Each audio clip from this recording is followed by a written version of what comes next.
Suite au travail sur les normes professionnelles des éducatrices et éducateurs à l'enfance, une analyse des lacunes en matière de formation et d'éducation a été effectuée. Les objectifs de cette analyse étaient les suivants. Discuter des possibles lacunes en matière d'éducation et de formation, des programmes d'études et des ressources en éducation à la petite enfance. Établir un ordre de priorité entre les lacunes en matière d'éducation et de formation. Et cerner des façons de combler ces lacunes en matière d'éducation et de formation.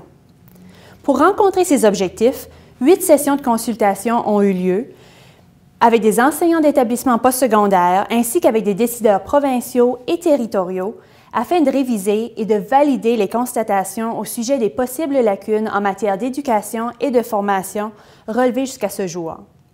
Ces consultations ont également permis d'étudier ces lacunes et d'établir entre elles un ordre de priorité et de faire un remue-ménage afin de trouver des façons pratiques qui pourraient être utilisées dans le secteur des services éducatifs et de garde à l'enfance en vue de combler ces lacunes. En tout, 97 personnes ont participé aux 8 sessions de consultation.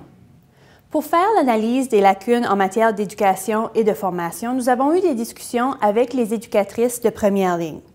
Nous leur avons demandé de se reporter en pensée au moment où ils avaient obtenu leur diplôme d'études secondaires et étaient entrés dans la main-d'œuvre, et aussi de réfléchir aux domaines pour lesquels elles se sentaient moins bien préparées à ce moment-là, et aussi dans les domaines qu'elles se sentent toujours moins bien préparées et dans lesquels elles manquent de connaissances.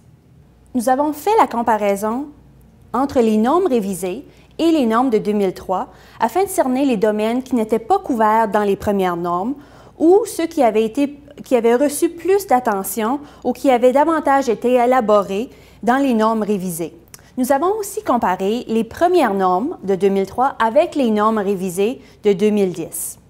Nous avons aussi réalisé une recherche documentaire afin de cerner la documentation actuelle portant sur les lacunes en matière de formation et d'éducation. Nous avons aussi effectué un sondage en ligne où nous avons eu plus de 100 réponses auprès des enseignants des programmes d'études en éducation à la petite enfance de partout au Canada.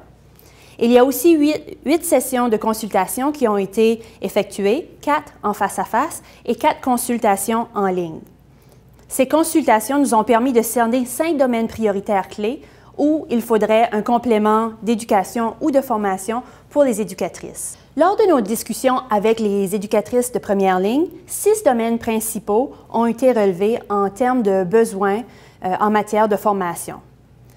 Les 6 domaines principaux qui ont été relevés sont travail avec les enfants ayant des besoins spéciaux, service de garde pour les poupons, service de garde pour les enfants d'âge scolaire, compétences pour communiquer et établir des relations, formation en matière de diversité et mentorat.